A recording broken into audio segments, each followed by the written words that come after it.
ಕೈ ಕೆಸರಾದ್ರೆ ಬಾಯಿ ಮೊಸರು. ಕೈ ಕೆಸರು ಎನ್ನುವಂಥದ್ದು ಶ್ರಮದ ದುಡಿಮೆಯನ್ನು ಸೂಚಿಸುತ್ತದೆ. ಬಾಯಿ ಮೊಸರು ಎನ್ನುವಂಥದ್ದು ಶ್ರಮದ ಪ್ರತಿಫಲವನ್ನು ಸೂಚಿಸುತ್ತದೆ. ನಾವು ಕಷ್ಟಪಟ್ಟು ದುಡಿದಾಗ ಸಿಕ್ಕುವಂತ ಸುಖ ಮೊಸರನ್ನವನ್ನು ಊಟ ಮಾಡಿ ಪಡೆಯುವ ತೃಪ್ತಿಗೆ ಸಮ ಅಂತ ಹೇಳುವಂಥದ್ದೇ ನನ್ನ ಈ ಗಾದೆಯ ಸಾರಾಂಶ. ಸೊ ನನ್ನ ಈ ಗಾದೆಯಲ್ಲಿರುವಂತ ಮೊಸರನ್ನನೇ ಈ ದಿನದ ನನ್ನ ವಿಡಿಯೋದ ಸ್ಪೆಷಲ್. ಸೊ ನಾನ್ ನಿಮ್ Shweta, welcome to mother's world.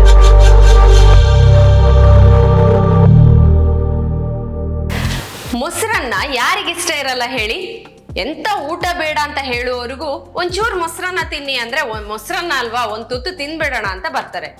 ನಮ್ಮ ಪುಟ್ಟ ಮಕ್ಕಳಂತೂ ಊಟ ಬೇಡ ಅಂತ ಹಠ ಮಾಡಿದಾಗ ತಾಯಿಗೆ ಮೊದಲು ತಲೆಗೆ ಬರುವಂತದ್ದೇ ಮೊಸರನ್ನ. ಇನ್ನು ವರ್ಕಿಂಗ್ ವಿಮೆನ್ ಕೆಲಸದ ಒತ್ತಡದಲ್ಲಿ ಮನೆಗೆ ಬಂದು ಅಡಿಗೆ ಮಾಡಕ್ ಆಗ್ಲಿಲ್ಲ ಅಂತ ಹೇಳುವಾಗ ಅವರಿಗೆ ಲಾಸ್ಟ್ ಆಪ್ಷನ್ ಅಂತ ಬರೋದೇ ಮೊಸರನ್ನ. ಸೊ ಇಂಥ ಮೊಸರನ್ನ ಒಂಚೂರು ಸ್ಪೆಷಲ್ ಆಗಿ ಮಾಡಿದ್ರೆ ಮೊದಲೇ ಇಷ್ಟಪಡುವ ಮನೆ ಮಂದಿ ಎಲ್ಲ ಬಾಯಿ ಚಪ್ಪರಿಸ್ಕೊಂಡು ಮತ್ತೆ ಮತ್ತೆ ಕೇಳಿ ತಿನ್ನುವಂತಹ ಮೊಸರನ್ನವನ್ನು ನಾನ್ ನಿಮಗೆ ಇವತ್ತು ಮಾಡಿ ತೋರಿಸ್ತಾ ಇದ್ದೀನಿ.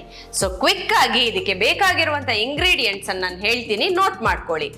ಮೊಸರು, ಅನ್ನ, ಕ್ಯಾರೆಟ್, ದಾಳಿಂಬೆ, ಒಣದ್ರಾಕ್ಷಿ, ಗೋಡಂಬಿ, ಉಪ್ಪು, ತೆಂಗಿನೆಣ್ಣೆ, ಬೆಳ್ಳುಳ್ಳಿ, ಒಣಮೆಣಸಿನಕಾಯಿ, ಕರಿಬೇವಿನ ಸೊಪ್ಪು, ಸಾಸಿವೆ, ಜೀರಿಗೆ, ಕೊತ್ತಂಬರಿ ಸೊಪ್ಪು. ಇದೆಲ್ಲ ಇದ್ರೆ ರುಚಿಕರವಾದಂತಹ ಮೊಸರನ್ನ ರೆಡಿ ಆಗುತ್ತೆ.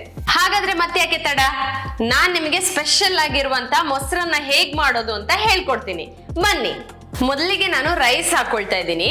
ಈ ರೈಸ್ ನಾವು ಯೂಶುವಲ್ ಆಗಿ ಮಾಡುವಾಗೆ ಗಟ್ಟಿಯಾಗಿ ಮಾಡ್ಕೊಳ್ಬೇಡಿ, ಸ್ವಲ್ಪ ಸಾಫ್ಟ್ ಆಗಿ ಮಾಡ್ಕೊಳ್ಳಿ. ಯಾವಾಗ್ಲೂ ಮೊಸರನ್ನ ಸ್ವಲ್ಪ ಸಾಫ್ಟ್ ಆಗಿದ್ರೆ ತುಂಬಾ ರುಚಿ ಕೊಡುತ್ತೆ. ಸೊ ಇದನ್ನ ಸ್ವಲ್ಪ ನೀರ್ ಜಾಸ್ತಿ ಹಾಕಿ ಸಾಫ್ಟ್ ಆಗಿದೆ ಇದು. ಸೊ ಇದು ನಾನು ಒಂದು ಇಬ್ಬರಿಗೆ ಆಗುವಷ್ಟು ಮಾಡ್ಕೊಳ್ಳೋದ್ರಿಂದ ಒಂದು ಫುಲ್ ಬೌಲ್ ಇದೆ ಇದು. ಈ ಬೌಲಲ್ಲಿ ಫುಲ್ ತಕೊಳ್ತಾ ಇದ್ದೀನಿ. ಇದು ಹಾಕೋಣ ಈಗ.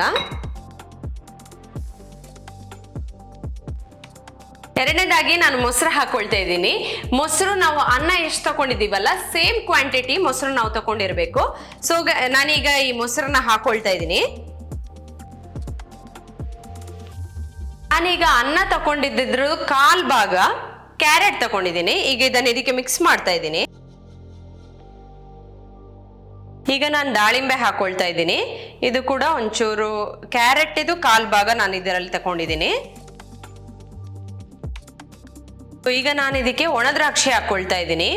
ಇದು ತುಂಬಾ ಹೆಲ್ದಿ ಆಗಿರುತ್ತೆ ಮತ್ತು ನ್ಯಾಚುರಲ್ ಆಗಿ ಸ್ವೀಟ್ ಕೊಡೋದ್ರಿಂದ ತುಂಬಾ ಟೇಸ್ಟಿಯಾಗಿ ಬರುತ್ತೆ. ಈಗ ಗೋಡಂಬಿನ ಮಿಕ್ಸ್ ಮಾಡ್ಕೊಳ್ತಾ ಇದ್ದೀನಿ. ನಿಮ್ಗೆ ರುಚಿಗೆ ತಕ್ಕಷ್ಟು ಉಪ್ಪು ಹಾಕೊಳ್ಳಿ.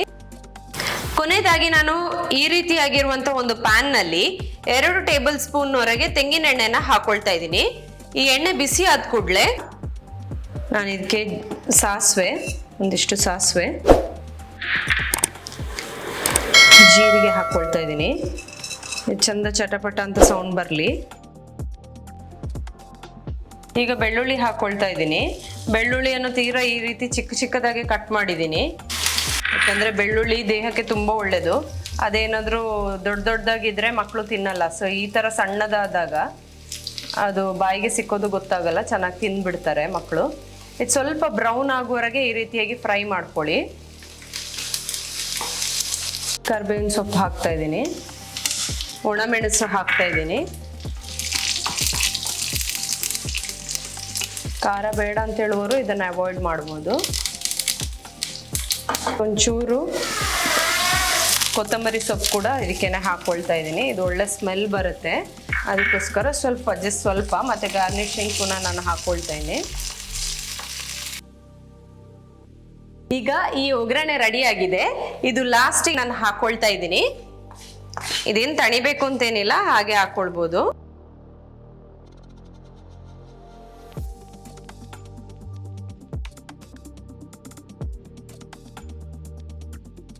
ಕೊನೆಯದಾಗಿ ನಾನು ಇದರ ಮೇಲೆ ಕೊತ್ತಂಬರಿ ಸೊಪ್ಪನ್ನು ಹಾಕ್ಕೊಳ್ತಾ ಇದ್ದೀನಿ. ಸ್ವಲ್ಪ 2 ಗೋಡಂಬಿ ಇಟ್ಟು ಈ ರೀತಿ ಮಾಡಿದರೆ ಮಕ್ಕಳು ನೀವು ಕರಿಬೇಕಂತನೇ ಇಲ್ಲ, ಅವರೇ ಓಡಿ ಬಂದು ಎತ್ಕೊಂಡು ತಿಂತಾರೆ.